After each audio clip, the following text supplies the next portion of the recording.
All right, so this is kind of a follow-up video to the build video we did on the Kia Telluride.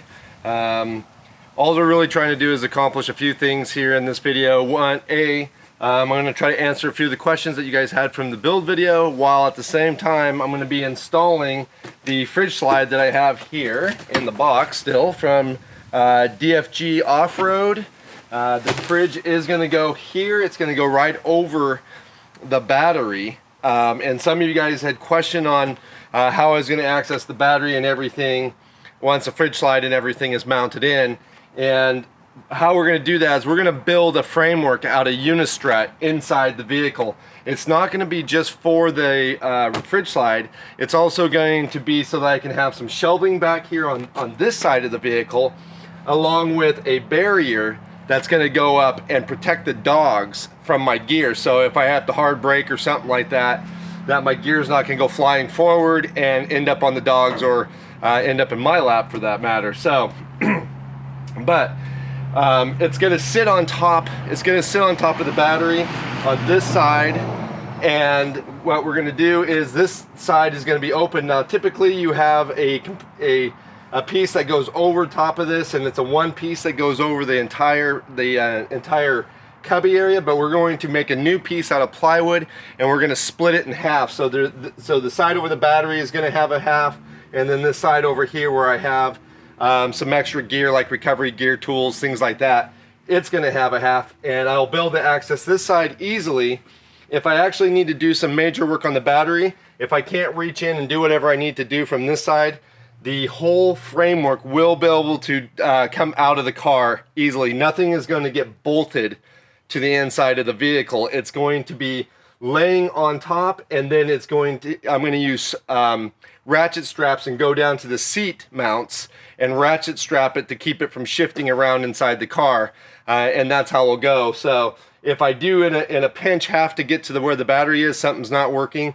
I'll be able to undo those ratchet straps, pull my fridge off the fridge slide, be able to slide the whole framework out of the vehicle, and be able to do the work without too much messing around, and then be able to slide the whole thing back in, ratchet it down tight, and put the fridge slide on it.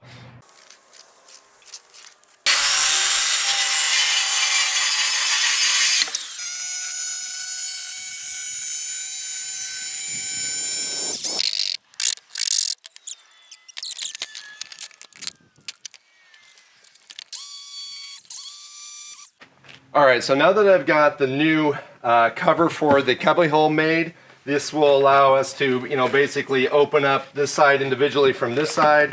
The fridge side, like I said before, will sit on this side, but the way we're going to build everything, that in a worst case scenario where I had to get in and maintenance something in here, the whole frame system will be able to be come out of the car so that I can get to it. But by having it separated like I built the other one, I'll be able to access that side for gear, and I plan on having like recovery gear and stuff on that. This is my buddy Scott. Wave and say hi to the crowd. Hi. And he's an electrician. He's where we're getting all the Unistrut, and he's figuring out some basically measurements and everything for what we're going to do. Alright, so for those that are not familiar with Unistrut, this is basically it. It's just some channeled steel. It's kind of like an erector set for adults. Pretty much all you need is a way to cut the strut to the lengths you need, and then you can use these little spring nuts, and they'll go in, and then there's all kinds of different hardware, so you can connect this in different fashions to make a multitude of different rack type setups.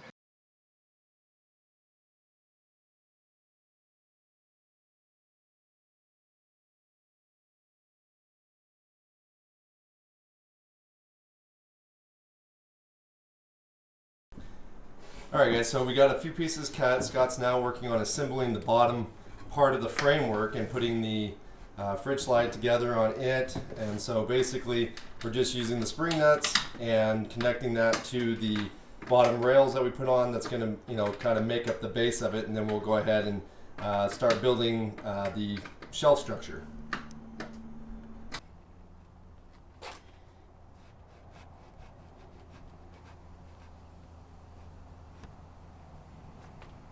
Our spot.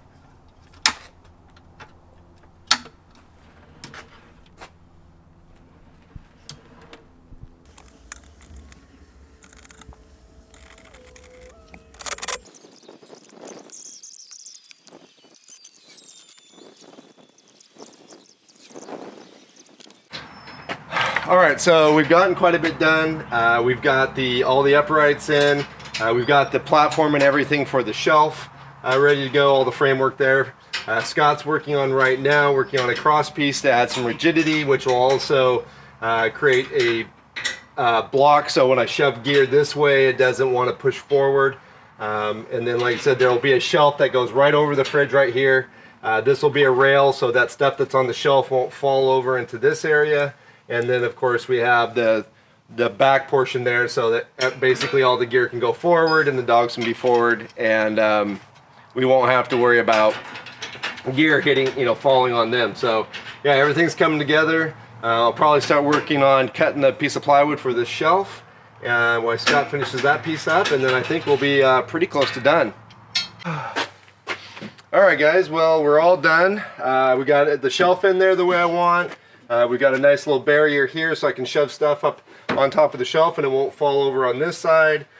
We got plenty of room to put lots of gear on this side and a barrier back there to make sure that it doesn't fall on the dogs. The fridge slide is in and working, so it comes out. Scott is going to demonstrate opening so we can get into the gear. I have the fridge opening that direction because I anticipate having the trailer, so I anticipate opening and getting to the fridge mostly from that side. So we can slide it back in, and everything's working. So the back of the unit is held down with straps that are crossways, and they're going down the seat mount, so that's what's holding it in. And the front is bolted down to this piece here. So realistically, if I needed to get to the battery area, all we have to do is undo a couple pieces of strut. This whole thing would slide out, and I can access this area if I really had to fix something. But as it is right now, I still can at least get into this area, and I can take a flashlight and look down that way and see if there was something that I might even be able to get my hands down through there to fix something if it was minor. But I don't anticipate having to really get in here very often. Wonderlust did a great job at doing all the wiring there, so I really feel that's pretty sure. But like I said, worst case scenario, the whole thing could come out because nothing's actually bolted to the car. So really good. But other thing too with the strut, I feel like there's a lot of other options I can do here. I may even do some kind of shelving on this side at some point, but I think for right now this will be a good start. So thanks a lot, Scott. Cheers for the help out here doing it in the hot sun. It's a little hot. It's a little hot. Yeah, it's been very hot today. I think it's close to 90. Like, it went from winter to summer like in a day.